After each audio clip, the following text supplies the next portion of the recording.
Сәлем оқушылар, бүгін біз сіздермен химия пәнінен ұбт-да 100% келетін соған ұқсас тақырыптарда нұсқа талдайтын боламыз. Сондықтан да жақсылап тұрып, сабақтың барысында тыңдап, дәптерге жазып, менімен бірге қосымша есеп шығарып отырыңыздар, себебі бұның барлығы сіздерге практика ретінде көп көмегін тигізетін болады. Сіздермен нұсқа талдауда Бекарыс ағай, химия пәні мұғалімі, 3000 оқушыны даярлаған және 95% грантқа түскен болатын. Сондықтан да сіздерге де осы нұсқа талдауда пайдам тигізеді деген үміттемін. Жалпы сұрақ сумен әрекеттесетін зат дейді, оқушылар. Жалпы біз білеміз, химияда кез келген заттың химиялық қасиеттерін білу үшін біз бірінші барлық жауапты салыстырамыз. Всегда біз сумен реакцияласу үшін ол затқа именно құрамында OH бар зат болса, біз оны сразу сызып тастаймыз, себебі натрий OH сумен реакцияласпайды, оның құрамында гидроксид атомдары бар. Натрий хлормен кальций нитраты ол екеуі де жатады, бірақ ол екеуі де бізде сумен тікелей реакцияласпайды. Сондықтан да біз тұз болғаннан кейін тұздарды не істеп тастаймыз, тұздарды да сызып тастаймыз, екеуі де тұз болғасын. Ал бізде оксид. Көбінесе оксидтер сумен не істейді? Реакцияласу арқылы бізде кальций OH2 деп аталатын гидроксид түседі. Сондықтан да бізде варианттың ответі Д варианты болады екен.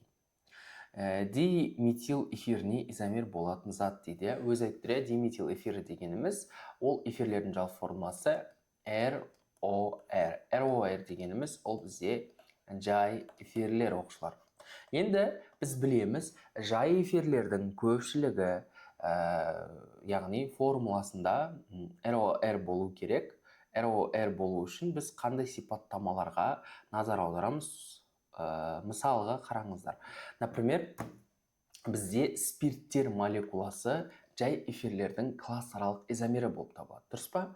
Енді біздің жағдайымызда диметил эфирі болған соң, метил деген сөз ол CH3, ал диметил деген сөз CH3, о CH3.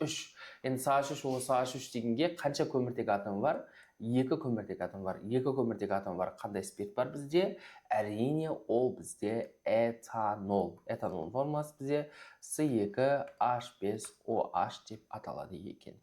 Келесі, біріншілік амин дейді.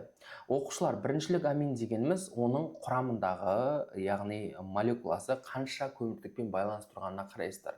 Мысалы, диметиламинде білесіздер, мына жерде N атомы, мына жерде көміртек атомы, яғни метил деген CH3, яғни осы байланысына байланысты. Егер азот атомымен мына екі көміртек атомы байланысып тұратын болса, бұндай жағдайда біз оны екіншілік дейміз. Себебі бұл жердегі көміртек атомы яғни азот екі көміртек атомымен байланысып тұр. Пропиламин дегеніміз H3H7NH2, яғни бұл жерде NH2 бір ғана көміртекпен байланысып, сондықтан да жауабы біріншілік мынау болады. Триметиламин деген сөз, яғни мына жерде азот тұрады, жанында көміртек атомдары былай тұрады. Бұл жерде азот 3 көміртекпен байланысып, сондықтан да ол бізде үшіншілік болады. Метилэтиламин бізде мыняқта көміртек, азот, мыняқта бізде C2H5. Қарап отырсақ, азот атомы 2 көміртек атоммен байланысып, сондықтан да бұл бізде екіншілік болады. Массасы 5-38 грамм цинк сульфатының кристалл гидратын 92 мл суда еріткенде мыс сульфатының массалық үлесі 3,3% болса, кристалл гидраттың құрамындағы судың массасын есептеңіздер дейді. Біз білеміз, кез келген кристалл гидратты бірінші формуласын жазамыз. Мыс сульфатының кристалл гидраты дейді. Біз білмейміз қанша молекула су бар екеніне H2O дейміз. Және де оны біз ыдыратқан кезде мыс сульфаты плюс NH2O дейміз. Яғни біз су молекуланың санын білмейміз. Енді біз білетініміз, ол бастапқыда 5,38 грамм болса, реакцияда оған 92 мл су қосқан. Біз білеміз, су бізде миллилитр болса да, грамм болса да, екеуін бірдей алуға болады. Сонда жалпы бізде 97,38 грамм жалпы ерітінді нестелген пайда болған. Және де оның проценті бізде 3,3% дейді, мыс сульфаты осы жерден шығатыны.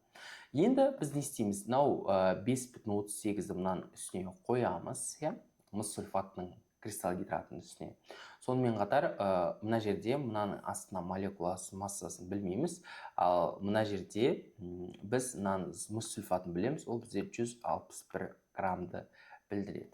Енді мына мыс сульфаты бізде 161 грамм болса, су молекуласы бізде енді примерно қандай сан екенін біз білмейміз ғой. Сондықтан да біз мына жерде x-ті табамыз. Енді бізге айтты мыс сульфатының қате жазылып кетті, мына жерде цинк болады, иә, цинк сульфаты. Цинк сульфатының бізде массалық үлесі 3,3%-ді құраған дейді. Мына жерге біз 108 грамм деп аламыз. Осы жерден x табатын болсақ, бізде примерно 3,21 граммды құрайды. 3,21. Енді 3,21 граммды қайдан алдыңыз дейсін болсаңыздар, мен сізге түсіндірем. 3,21 граммды мен мына жерден алдым. Жалпы бізде 97,38 грамм етінді болған. Осының 3,3% не дейді? Осы мыс сульфаты дейді. Сол кезде бізде 3,21 грамм мырыш сульфаты шығады екен, оқушылар. Осы 3,21 граммда мыс сульфатын үстіне қойдым. Неға 5,38-ді қойдым. Осы жерден x таптым. X тапқан кезде x-ті менде 269 шықты. X-ті қалай таптым түсіндірем. X табу үшін мен былай жасадым. 161-ді көбейттім. 161-ді көбейттім 5,38-ге, оны бөлдім 3,21-ге. Сонда менде шықты 269 грамм. Енді 269 граммның мен білем, жалпы 161 грамм мыс сульфаты болса, 108 граммы су молекуласы деген сөз. Су молекуласы деген сөз. Енді білем, суды жабу үшін 108-ді 18-ге бөл жерем. Сол кезде менде 6 шығады. Сонда менде мына формулада цинк сульфаты көбейтілген 6 молекула су шығады екен, оқушылар. Дәл осылай біз не істейміз? Формуланы есепті шығарады екенбіз. Габер процесінің өнімді шығымын ұлғайту үшін не істеу керек? Жалпы білеміз, Габер процесі дегеніміз ол азотқа сутек қосу процесі. Соның нәтижесінде бізде аммиак алынады, оқушылар. Мына жаққа 2 қоямыз, и мына жерде бізде сутектің алдына 3 қоямыз. Енді Габер процесі ол жерде плюс Q болады, оқушылар. Енді плюс Q болатын болса, бұл жерде өнімнің шығымын ұлғайту үшін десе, яғни реакция былай ығысу керек дейді. Былай ығысу керек болу үшін біз міндетті түрде азоттың концентрациясын арттырамыз, сутектің концентрациясын арттырамыз, яғни ал аммиактың концентрациясын кемітеміз. Енді бұл жерде в основном бізде мына екі жақта, мынау екі бастапқы реагентке байланысты болсын, біз бұл жерде азоттың концентрациясын арттыру деген жауапты таңдайды екенбіз. Себебі азоттың және де сутектің екеуінің бірдей концентрацияларын арттыратын болсақ, реакция оңға ығысады, шығым бізде не істейді? Артады екен, оқушылар. Келесі, массасы 6 грамм күміс пен хром қоспасын концентрлі азот қышқылмен өңдегенде 0,84 грамм газ бөлінді. Және де металдардың біз білеміз, жалпы HNO3 пен реакцияласпайтын элементтер ол бізде хром, никель, темір, алюминий, оқушылар. Егер сіздер азот және де оның қосылыстары химиялық қасиеттерін оқысаңыздар, осы 4 элементте енжарланады. Енді осы жерде біз реакцияны күміспен жүргіземіз. Күміс плюс HNO3 шығады бізде аргентум нитраты плюс NO2 плюс H2O. Реакция теңестіру үшін HNO3-дің алдына 2 қойып жібереміз. Осы жерде біз білеміз 0,84 грамм мына жерде түзілсе, бізге аргентумның массасын табу керек. Аргентум бізде 108 граммна мольді білдіреді. Мынау бізде 22,4 литрді білдіреді. X табатын болсақ, 108-ді көбейтемін 0,84-ге, бөлемін 22,4-ге. Сол кезде менде шығады 4,05 грамм. Яғни бастапқыда 6 грамм болса, одан 4,05 грамм бізде күміс болса, сонда қалғаны 1,95 граммы ол менде, яғни хром молекуласы дегенді білдіреді. Енді W табатын болсақ, бізге күмісті сұрап тұрмақ, металдар деп тұр, яғни күміс тапсақ болады. Күміс табу үшін біз не істей саламыз? 4,05-ті бөлеміз 6-ға көбейтеміз 100-ге. Осы жерден біз табатын болсақ, бізде 67,5% құрайды екен. 67,5 и 32,5. 100-ден азайтқанда сол мәні шығады екен. Келесі, анилин лакмус түсін өзгертеді. Қандай түске? Жалпы білесіздер, анилин бізде негізді қасиет көрсетеді. Яғни ол бізде анилин формасы С6H5NH2. Қызыл дейді, жоқ. Лакмуста бізде негіздердің түстерінде бізде ол көк түс болады. Көк түс немесе күлгін түс деген сияқты. Бірақ қараңыздар, бұл жерде анилин көбінесе негізгі қасиет көрсеткенімен, ол көбінесе бейтарапта көрсетіп кетеді. Сондықтан да бейтарап көрсетіп кеткені үшін ол нақты көк көрсете алмайды. Сондықтан да көкті көрсететін ол бізде нелер, аминдер. Бұл амин емес қой, бұл анилин. Сондықтан да бұның түсі бізде күлгін түс болады екен, күлгін түс. Немесе бұны біз басқаша фенил амин деп те атайды екенбіз. Крахмалдың буында болатын топ дейді. Жалпы оқушылар, крахмалдың формуласы бізде С6H10O5, крахмал. Сосын крахмалда бізде білеміз, ол бізде картошкада, картоп түйіндерінде кездеседі. Крахмалдың тобында бізде ешқандай басқа топтар кездеспейді, ол жерде бізде гидроксил, гидроксил топ кездеседі, яғни OH топ кездеседі. Келесі, алдегидтердің алынуы. Жалпы алдегидтерді біз екі түрлі жағдайда аламыз. Біріншілік спирттерді тотықтыру арқылы алдегидтерді, ал екіншілік спирттерді тотықтыру арқылы біз нелерді аламыз? Кетондарды аламыз. Алдегидтерді аламыз, ал алюминий карбидін гидролиздеу арқылы біз метан аламыз. Ал кумолды тотығу арқылы біз кумол аламыз. Яғни не аламыз? Ацетон аламыз. Білесіздер, жалпы біріншілік спирттерден біз не аламыз? Алдегид аламыз. Мысалға, ROH плюс купрум оксиді шығады бізде RCOH плюс купрум плюс H2O. Мысалға, C2H5OH плюс купрум оксиді шығады CH3COH плюс купрум плюс H2O шығады екен. Осылай түрде алады екенбіз. 25% қоспасы бар 600 грамм пиритті өртеп оксид алды. Түзілген оксидті толықтырып алынған қышқылдың массасы егер өнімнің шығымы 80% болса дейді. Енді қараңыздар, бұл есеп шығару үшін біз былай жасаймыз. Білесіздер, пирит формуласы ферромесека. Бізде бұдан H2 түртіп қышқылды алу үшін бірнеше сатыда жүргіземіз. Сатыда жүргізу үшін біз бірінші оттек қосамыз, сосын оны жандырамыз деген сияқты. Оны прямо былай жасай салуға болады. H2 дейсіздерді, алына 2 қоя саласыздар. Сосын бізде қоспасы бар дейді, оны сіз ұстайсыздар, 75 деп жазасыздар. Сіздерге қате берілмеген, просто мынандай есепте именно химияда 25% қоспасы десе, сразу 100-ден азайтып тастайсыздар. Барлық есепте сондай. 600 граммның 0,75%-ын табасыздар. 600-ның 0,75%-ы ол бізде 450 грамм болады. 450 грамм ол бізде пирит болса, бізге не дейді? Осы жерде қышқылдың массасын сұрап тұр. Мынау бізде 120 болса, мынау бізде 196 болады екен.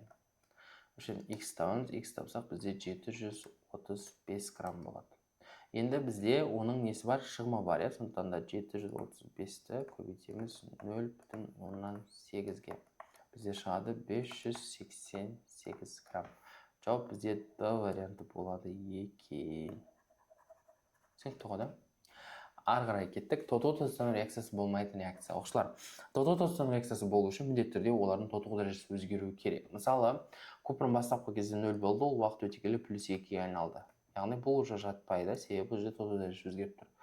Калий бастапқыда +1 болды, мына жақта +1, оттек бедусы 2, жақта 0. Бұл жатады. Сосын мынау +1, азот +5, оттек -2, мынау бізде жатпайды екен оқушылар. Мынау жатып кетеді, себебі марганец +2, мына жақта +2, жоқ, мына жақта +4 деген марганец. Хлор мына жерде -1, мына жақта 0, бұл да жатып кетеді. Сонда жауап оқушылар С вариант болады, Яғни сіздер қарайсыздар, тотығу-тотусдану реакциясы болмау етін болса, олда тотығу дәрежесі өзгермей тұрған реакцияларды таңдай салады екенсіздер. хлорбензолдан 10%-тік натрий сілтісімен реактескенде түзілетін өнім шығымы екінші саты бойынша шығымы мынанша болса түзілетін тұман массасы дейді. Яғни біз былай жасаймыз. Бұл жерде, по-моему, шатаспасам, реакцияны былай жүргіземіз. Мына жерде, по-моему, тізбек болған А, В, С деген секілді. Бірінші хлор сутек жазамыз, хлорбензол С6H5 хлор плюс натрий OH не шығады бізде? С6H5 OH плюс натрий хлор. Енді осы жерде бізге мынау 3% көбейтіп аламыз. Мынау 10, 100, 1,09 деген сияқты.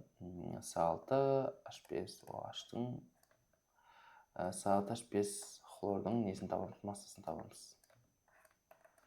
Так, көбейтілген 100, көбейтілген 1,109. Так, и бөлінген 100. Бізде қанша шығады сол кезде? 11,09 шығады. Енді 11,09-нан үстіне қоямыз. И осы жерде бізде нені тап дейді? Бұл натрий сілтісі екен ғой бәсе. Бұл бізден 11,09 бізден натрий сілтісінікі. Сосын бізге мынаны тауып алуымыз керек. Себебі осы реакция арқылы біз С6H5OH-ты ары қарай бромға қосамыз. Жазуымыз кеткен, бромға қосамыз. Сол кезде бізде С6H2OH бром 3 плюс 3H бром бөлініп шығады. Енді осы жерде, мына жерден астына 40 қоятын болсақ, мына жерге біз С6H5OH-тың астына біз 94-ті қоямыз. X табамыз, 94-ті 1,09, 94 көбейтілген 11,09 бөлінген 40. Бізде 26,06,0615 шықты. 26 деп аластайық, 26 грамм. Сосын оның бізде бірінші саты бойынша қанша процент шығымы бар? 15% шығын дейді. Қараңыздар, мына жерде өте қатты маңызды нәрсе шығын деп тұр. Шығын десе сразу көбейтіп қоюға болмайды, 100-ден азайту керек біз оңайсызда. Сонда бізде 85% қалады. Сонда жалпы шығыны 85% құрайды. Осы жерде бізде 0,85-ке көбейтіп алуымыз керек. Сол кезде бізде шығады 22,15. 22,15-ті үстіне қоямыз. И бізге нені сұрап тұр? Мынау түзілген тұнба, мына тұнбаны сұрап тұр. Бізде бұның массасы, тұнбаның массасы 331, ал мынау бізде 94. X табатын болсақ, 331-ді көбейтеміз 22,15-ке, бөлеміз 94-ке. Бізде қанша шығады? 78 шығады. И осының бізде айтты 25% шығымы деп тұр. Шығыны деп тұр, торсы шығымы. Сондықтан назар аудару керек. Значит, бұл жерде бізде 75% болады деген сөз. Көбейтеміз 0,75-ке. Сол кезде бізде шығады 58 бүтін, так, көйіп көріншкен. 78 көбейтілген 0,75, бізде 58,5% шығады екен.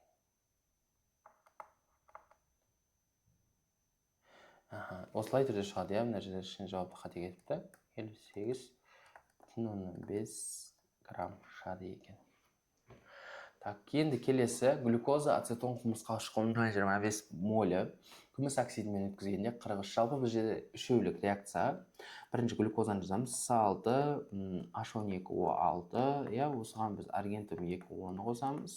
Сосын ацетон, С3H7O плюс аргентум 2,10 и плюс құмырсқа қауышқылы HCOH плюс аргентум 2,10.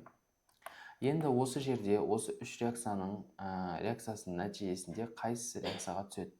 Бұл жерде ацетон реакцияға түспейді, себебі ешқашан бізде кетондар реакцияға түспейді.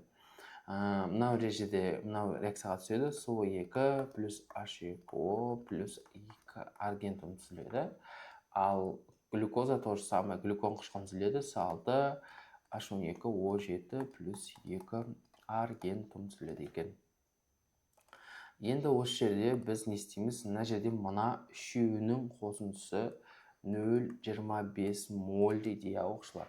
Енді осы жердегі тұнбалардың қосындысы 43,2 дейді. Яғни мына екі тұнбаның қосындысы бізде 43,2 граммды құрайды дейді. Енді біз қалай жасаймыз? Оны қалай жасаймыз? Оның ешқандай қиындығы жоқ. Біз былай теңдеу құрастырады екенбіз. 43,2 грамм болатын болса, біз оны 216-ға бөліп аламыз. Себебі масса аргентум ғой, яғни зат мөлшері аргентум. 43-те 2-ні бөлеміз 216-ға, бізде шығады 0,2 моль. 0,2 моль. Сонда қараңыздар оқушылар. Мынау X, мынау Y, мынау Z, дұрыс па? Мынау X, мынау Y. Көрдіңіздер ғой? Сонда біз былай жасаймыз. X, Y қосу Z тең 0,25. Ал астына X қосу Y тең 0,2. Мына мен мынау кетеді, мына мен мынау кетеді. Сонда не қалады? Бізде Z қалады. Z 0,2-ден 0,25 айтсақ, бізде 0,05 қалады. Сонда Z-іміз ацетон болып тұр ғой. Яғни реакцияласпаған затымыз болып тұр. Мынау біз X, Y деп алсақ, бізде Z болып тұр. Сонда біз ацетонның массасын, яғни 58-ді көбейтшіреміз. Сол кезде бізде 2,9 грамм не шығады екен?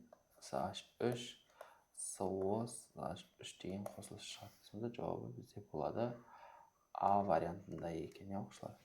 Түсінікті деп ойлаймын, себебі бізде үшінші зат реакцияға түспей қалды.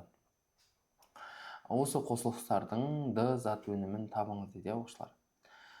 Бұл жерде қараңыздар, бізде білесіздер, метанды 1000 жарым градуста қыздырғанда 2 еселеп ацетилен аламыз. Сосын ацетиленді бесенденілген көмір қатысында қосқанда бензол аламыз. Бензолды нитрлеген кезде нитробензол аламыз, 6H5NO2. Сосын нитробензолды сөйтіп қосқан кезде біз анилин аламыз, соңында бізде анилин деген қосылыс болады.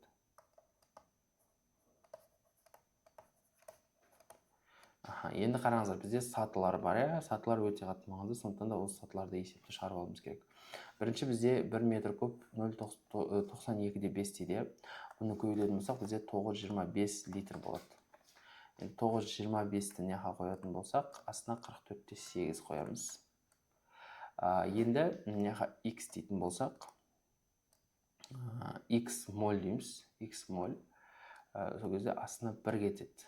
Сол кезде біз 925-те есептейміз. 925 бөлінген 44-те 8. Бізде қанша шығады? 20-да 64.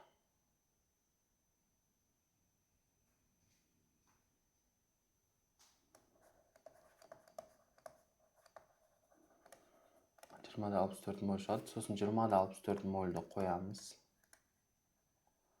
Астына 3 қоямыз. X 1 дейміз. Сосын оны тоже 3-ке бөлген кезде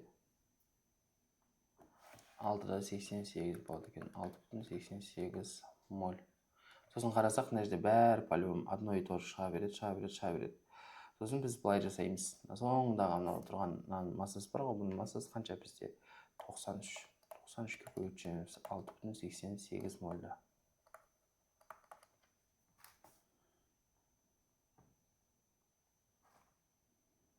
Сол кезде бізде 640 шығады, 640 грамм шығады.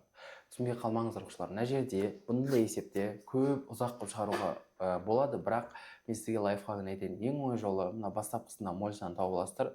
Мынаяқтан астын бәрінде 1 ғой. Мынаяқта 1, мынаяқта 1, мынаяқта 1.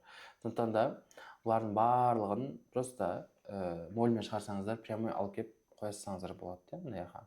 Сосын 640 грамм шығады. Сосын 640 граммды қараңыздар, сіздерде 95% шығымы әр сатыда дейді. Бізде қанша саты бар?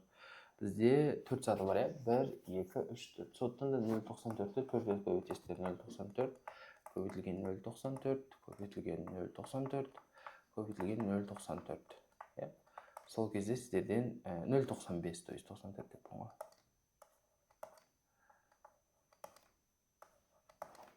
Сол кезде сіздерден 521 грамм шығады.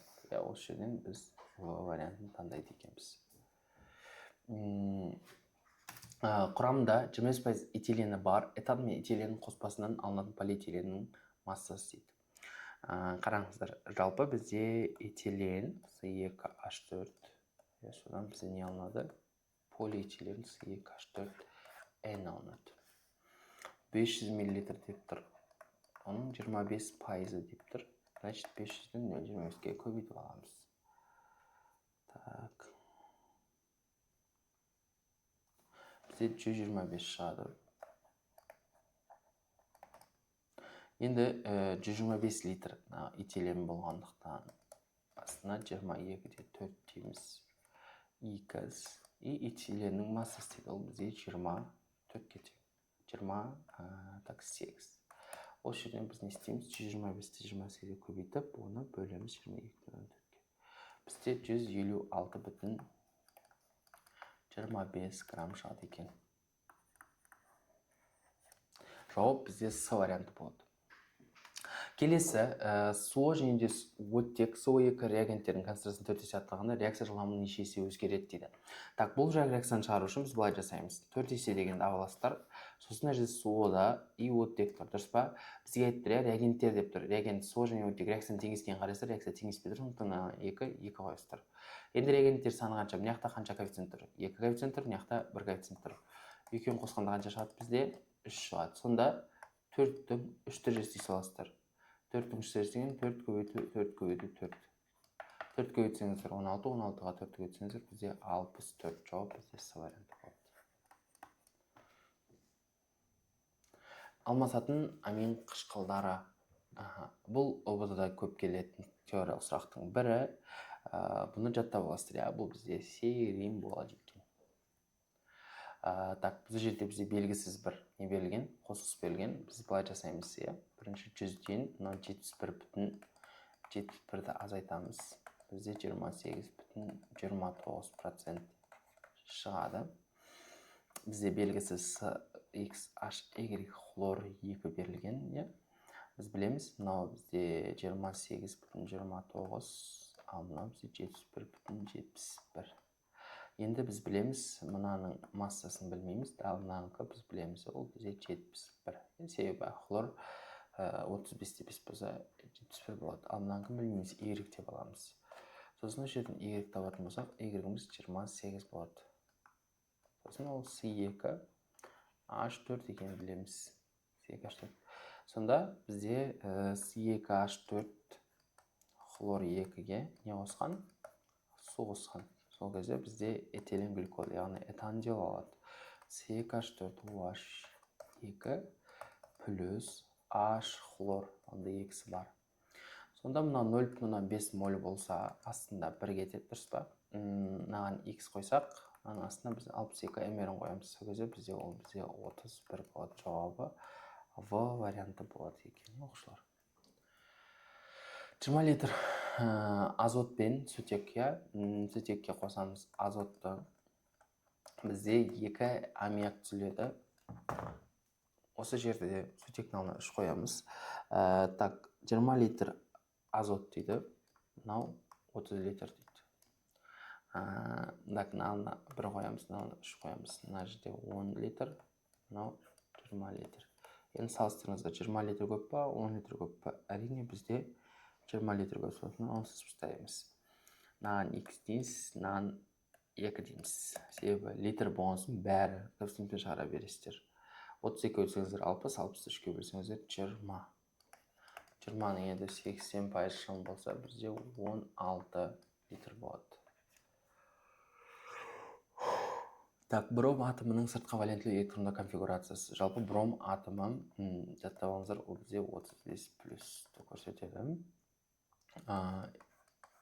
Ол бізде 2, 8, 18, 7 болады. Енді сыртқы конфигурациясында бізде всегда олда 7 болу керек қосындысы. Бәрінде 2 қосу 5, 7 болып тұр негізі. бірақ бромның реттік несіне қарайсыздар период. Бром 4-ші периодта орналасқан, сондықтан да бізде 4 деген варианттан басталатын жауапты іздейсіздер. Так, тағы есеп, иә, полный есеп бізде. Так, қараңыздар, магний карбонатын қыздырғанда мынанша оксид түзілсе, теориялық мүмкіндігі өте оңай есеп, иә, магний карбонатын біз қыздырамыз, сол кезде магний оксиді плюс суға 2 атом бөлініп шығады. 336 грамм дейміз, астына 84, X магний оксиді бізде 40, 24,16. Үшіден 40-ты көбейтеміз 336-ға, сосын 84-ке. Ол кезде бізде шығады 160 килограмм. Осы жерден біз табамыз 122,4-ті бөлім 160-ға көбейтеміз 100-ге. Сонда бізде шығады 76,5% екен. Жерде бізде 160 екен, оқушылар. Келесі, құрамында 20% темірі бар мыс пен темір құймасы дейді. Енді білеміз, тұз қышқылмен бізде мыс реакцияласпайды. Сонда реакцияны темірмен жүргіземіз. Ферруммен H-ларды қосамыз. Феррум хлоры 2 плюс H2 қоямыз. 20% темірі бар дейді. Енді 448 литр дейді. Оны 1000-ға бөлсек 0,448 болады. 22,4, наған X, наған 56 дейміз. Осыдан табатымызсақ, бізде 1,12 литр шығады. X табу үшін істейміз. 56-ны көбейтеміз 0,448-ге бөлеміз 22,4-ге. X-міз шығады 1,12-ге. Енді 1,12 болып тұр. Енді оны біз 20% темір болса 0,2-ге бөлеміз. Сол кезде жалпы масса шығады. Сол кезде бізде 5,6 грамм болады. Жауабы В варианты болады екен. Газ тәрізді 1 метр куб массаның 1,16-сын құрайды дейді. Сосын массасы 5,20 белгісіз зат жанған кезде мынанша көміршыл газ түзілді, белгісіз затты тәрізді затты табыңыз дейді. Енді қараңыздар, бұл жерде бізде логикалық есеп. Егер де бір газ бастапқысында 1 дециметр куб дейді, яғни ол бізде 22,4 болса, ол 1,16 литрді құрайды дейді. Яғни біз білмейміз соның, яғни қандай да бір Y заты. Осы жерден табатын болсақ, Y-іміз нешеге тең болады? 26-ға. 26-ға тең бізде 24 мынау болады. Қалғандары MR келмейді. Заттың температура ерігіштігі 70-100 градус болса, қаныққан 300 грамм ерітінді алу үшін еріткіштің массасы дейді. Қараңыздар, бұл жерде мынандай нәрсе. Жалпы бізде білесіздер 170 ерітінді бар. 170 ерітінді, яғни ерігіштігі ерітінді еріту үшін бізге қанша су керек? 100 грамм су керек. Ал 340 грамм ерітінді еріту үшін бізге қанша су керек? X грамм табамыз. Осы жерден X табатын болсақ, 340-ты көбейтеміз 100-ге, бөлеміз 170-ге. 200, яғни бізге 200 литр грамм еріткіш қажет екен. Түсінбей қалмаңыздар ма? 770 қайдан алдым? 70, но 70-ке 100-ді қостым. Жалпы бізде 170 ерігіштік зат бар, иә? Ал оған бізде 100 грамм су дайындау керек. Ал 340 грамм ерітінді алу үшін қанша су керек? Әрине, одан 2 есе су керек болады. Так, келесі бізге былай дейді. Массасы 148 грамм бір негізді карбон қышқылы, яғни RSOH. Осының бейтараптау үшін дейді, яғни натрий гидроксидімен реакцияласу үшін қажет қышқылдың формуласы түрде RSO натрий плюс H2O молекуласы түзіледі. Енді біз білеміз, мына бізде 148 болса, және де мына натрий OH беріп болған, 302,66 көбейтілген 22,4 көбейтілген 1,18 бөлінген 100. Бізде шығады 80. 80 қойсақ, мынаған 40 қойып, мынаған X дейміз да. Осы жерден X тапсақ, бізде X-іміз 74-ге тең. X тең 40 көбейтілген 148 бөлінген 80 бізде болады 74. Енді 74 мынау болатын болса, біз былай жасай саламыз. Қай вариант 74-ке сәйкес келеді? Или болмаса мынаны азайтамыз, r-ді табамыз. R-ді табу үшін біз не істейміз? Мына h-ты азайтамыз. Так, 12, 32 плюс 1. 45, 45-тен 74-ті азайтсақ, бізде 29. Яғни C-H5 болуы мүмкін деген сөз. Жауап бізде А болады екен. Уже А вариантын істеп тұр. Бізде кеп тұр екен, е. Так, келесі жұмбақ заттарға сәйкес келейік. Аз қалды, сондықтан да шыдайық. Тіршілік үшін маңызды элементтердің бірі жалынмен бірге жалынды сарыға бояйды дейді. Натрия бұл жалынды сары түске бояйтын. А металы сумен әрекеттескен кезде қатты сабын тәрізді Б зат дейді. Енді сумен әрекеттескен кезде бізден натрий H реакцияласады. С газын түседі, сутек түзіледі. Сонымен В заты азот қышымен бейтараптан реакциясына түсіп, натрий нитраты түзіле ме? Натрий нитраты, иә. Тұз затын суда езін балқымас электролизіне өте оңай екен. А заты бізде натрий, Б заты натрий OH, С заты сутек, и Д заты бізде натрий нитраты. Так, В затының формасы, В заты бізде әрине натрий OH дедік. В затының азот қышымен әрекеттескен Д заты натрий нитраты. А затының карбонаты мен гидрокарбонатының 40 грамм қоспасын қыздырғанда 1,36 заттың заттың массасы дейді. Так, біз білеміз, натрий карбонаты, оны біз қыздыратын болсақ, қыздырамыз, соны өзі қайтып шығады ғой. Натрий гидрокарбонатын қыздыратын болсақ, біз білеміз, натрий карбонаты, сосын SO2H қосылады. Енді қараңыздар, мына жерде мына екеуі 40 грамм дейді. Енді бізге бұлай сұрап тұр. Мына жерде мынадай карбонаттың өзі қайтып шығады. Қызбайды ғой. Сосын бізге мынаны сұрап тұр. Түзілген қатты зат, мынау екеуінің массасын сұрап тұр. 1,68 су дейді. Мынау сұрап тұр. 1,68 су. Астан 38. Так, осы жерден мынаны табамыз. Мынаның массасы бізден натрий гидрокарбонатының массасы қанша?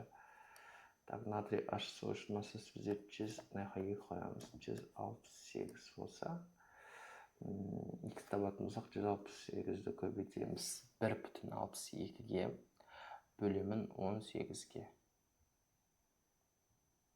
15-те 12, 15,12 грамм. Енді қараңыздар, жалпы 40 грамм болса, 40-тан 15-те 12-ні алсақ, бізде төбесі 24-те 88 грамм болады. Мынаны вариант белгілеп жүрмеңіздер. Себебі 24-те 88 сізден яқтан тағы натрий карбонаты бар ғой. Осында табу керексіз. Бұл бізде 106. Енді 1,62-ні көбейтеміз 106-ға бөлемін 18-ге. 9,54.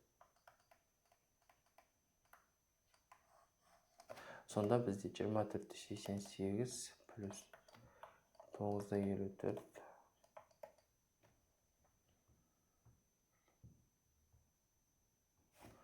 34-те 42.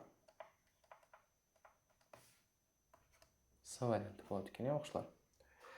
Так, Д затының су ерітінді электролиз кезінде түзілетін өнімдер дейді. Так, Д заты бізде натрий нитраты. Натрий нитратының сулы ерітіндісінде бізде натрий белсенді металл болған соң сутек атомы түзіледі.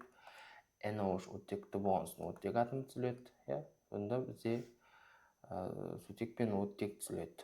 Сонымен қатар бұл жерде бізде жауап В болады екен. Сонымен қатар айта салайын, ары қарай тағы не түзіледі? Натрий OH және де HNOH түзіледі. Так, келесі есеп бізде былай дейді. 80 грамм 60%-ық Б затының ерітіндісіне 17,8 кремний қоспасын салғанда 5 газ түзілген болса, реакциядан кейін ерітіндідегі Б затының массалық үлесі дейді. Так, біз бірінші жазамыз реакциясына, кремнийға қосылған натрий OH. И және де бізде кремний оксидіне қосылған натрий OH. Ол жерде бізде натрий силикаты түзіледі. Мына жерде еще су бар екен. Ерітіндісі деп тұр екен ғой. натрий силикаты плюс су. Мына жерде бізде натрий силикаты плюс сутек. Так, енді қараңыздар, осы жерде біз былай жасаймыз. Бізде не бар? 80 грамм 60% процент болуымыз керек. 80 грамм 0,6. Ол бізде 48 болады. 48 грамм. Сосын кремний мен екеуінің қосындысы бізде 17,8. Оны бізде нақты білмейміз. Одан кейін натрий OH 5,6 грамм газ түзілген дейді. Яғни ол бізде мынаған қатысы бар 5,6 литр. Асты 22,4. Так, натрий OH-тар ертеңгісін салған кезде натрий OH бізде 48 екен білеміз. Енді мына жерден X-ті тауып алсақ болады.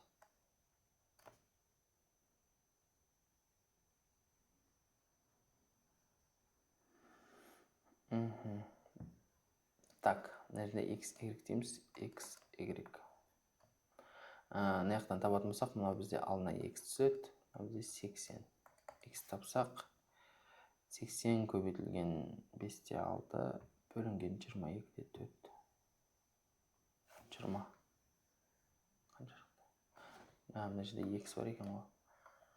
44-те 8 мына жер. Сонда бізде мына жер 10 шығады екен. Натрий OH 10 шығады. Сосын яқтан кремний табамыз. Кремний бізде 28. Так, 28 көбейтілген 5,6 бөлінген 44-те 8 бізде шығады 3,5. Енді 3,5 грамм мына жерде кремний бар. Мына екеуінің қосындысы бізде 17,8 шығу керек. Енді мына 3,5 болса, значит, мына кремний оксидінің массасы бізде 14,3 деген сөз. Астына 60 қоятын болсақ, мынаған тоже 2 қойсақ, 80 деп мынаны тауып алуға болады. Так, 14,3-ті көбейтемін 80-ге, бөлемін 60-ға. Менде шығады 19 грамм. Сонда жалпы натрий OH-тардың ерітінділерінің қосындысы бізде жұмсалған, ол бізде 29 грамм екен. 29 грамм екен. Так, енді мына жерде масса сутек тауып аламыз. Себебі сутек ұшып кетеді ғой. Яғни сонда бізде сутегіміз 5,6 литр болған. Оны 22,4-ке бөлсек, бізде қанша шығады? 5,6 бөлінген 22,4. 0,25 шығады. 0,25. Сосын сутектің массасы 2. 2 өтсек бізде 0,5 грамм болады екен сутек. Енді қараңыздар, осы жерде бізде жалпы натрий OH 29 граммды құрайды. Енді ерітіндіміз жалпы бізде мына жерде қанша болған? 80 плюс 17,8 шығады бізде 97,8 грамм. Біз сутектің ұшып кеткенін ұмытпайық. 0,5 ұшып кетті. Сонда бізде қалатыны 97,3. 97,3. Сосын яға біз 97,3 граммды қоямыз.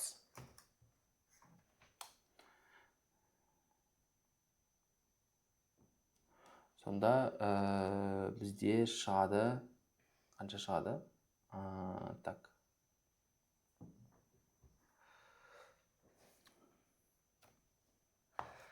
Тоқтаңыздар қазір.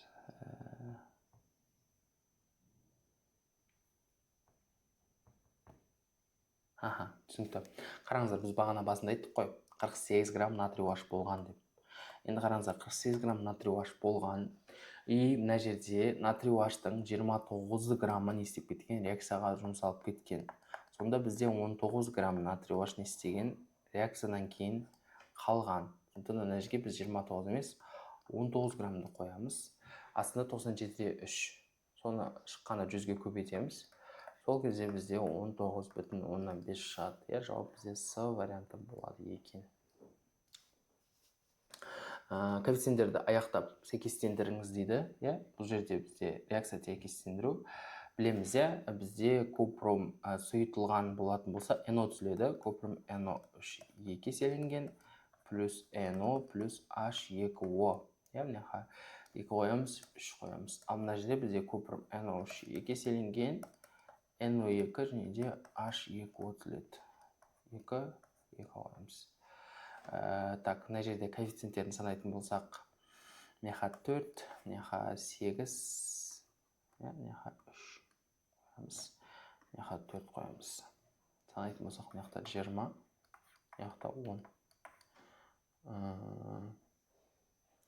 Так, сонымен A1, B2 болып тұр екен. Келесі, коэффициенттерін сәйкестендіріңіз. То же самое, мына жерде NH3 болады. 2,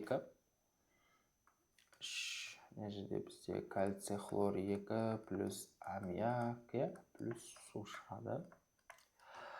Сосын, мына жерде бізде аммиактың алдында 2, судың алдында 2 қоямыз. 6, 7, 8, мына жерде 8 коэффициент, мына жерде бізде 2, 3, 5, 6, 6 коэффициент. Сонда мынау бізде екінші болады, мынау бізде 4-ші болады.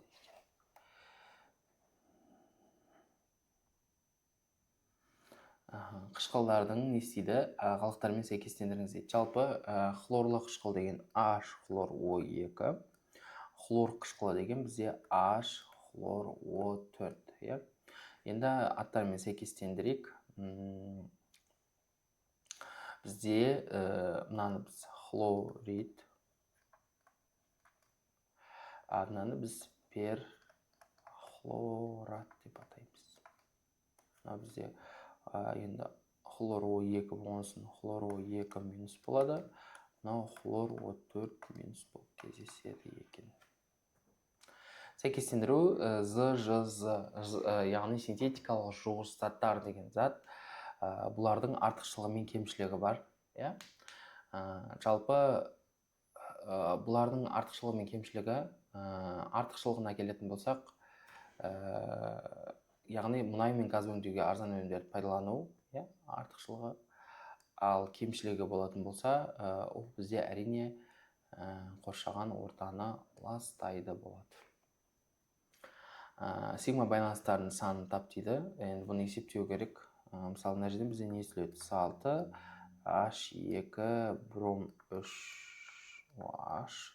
Мына жерден 6, H2, NO2-ден 3, и бізде OH түсіледі. Енді ашып көрсетейік сіздерге.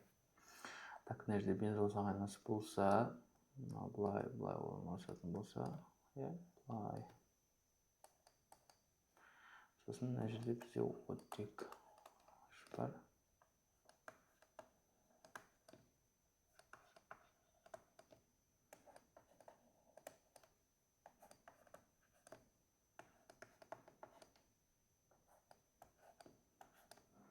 Осындай қосылып шығады бізде. Енді санаймыз. Кәдімгі насық цветпен санайық.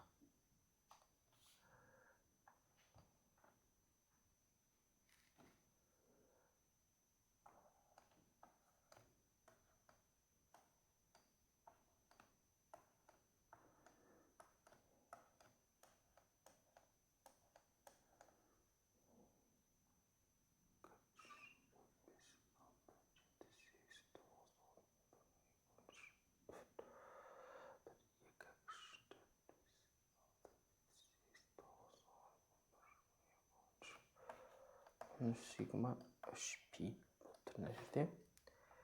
Так, бұны санайық.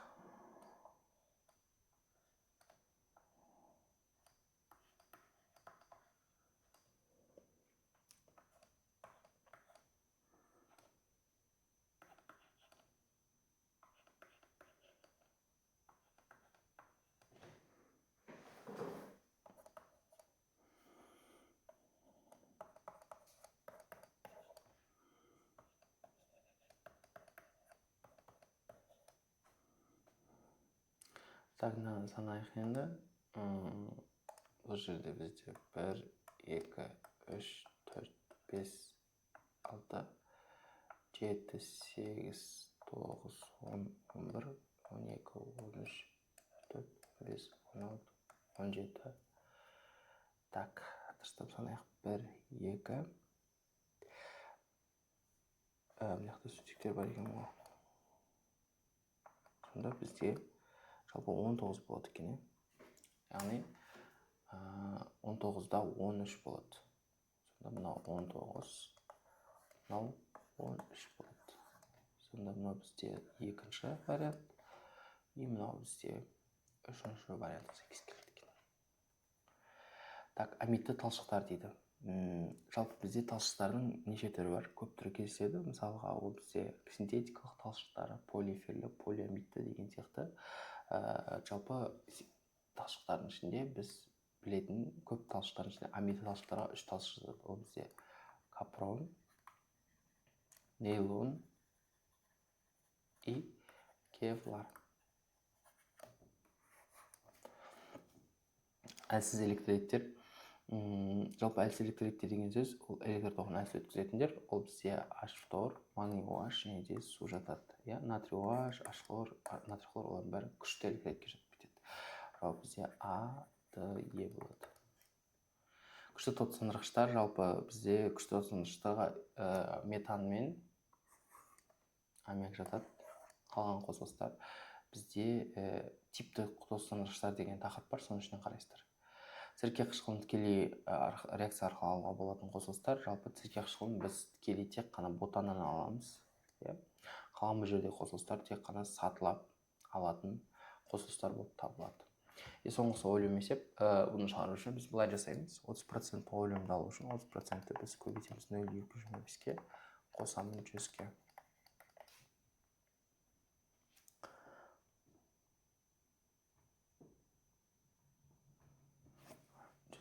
6,75.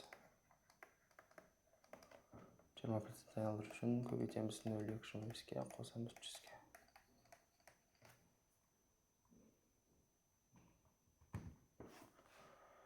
104,5-ке.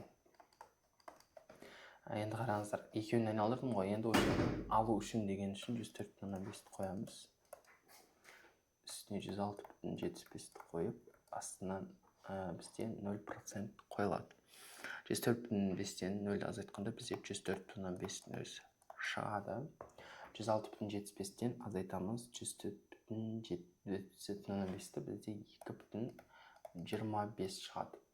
Енді 250 грамм олеум дегені үшін біз үстіне 250 граммды қоямыз. Яға x дейміз. Үшіден x табамыз. 2,25-250-ге көбейтіп, оны бөлеміз 104,5-ке. Бізде шығады 5,38 грамм. Енді оны жоқтап 5,04 грамм деп алады екенбіз. Құрметті оқушылар, егер де сіздер курсқа тіркелгіңіз келсе, осы пробный тестті тапсырып көріп, біздің Instagram парақшамызды жазылсаңыздар болады. Толық ақпарат үшін осы астындағы нөмірге жазсаңыздар болады. Сіздермен болған Бек Арсағай. Келесі сабақта көріскенше сау болыңыздар.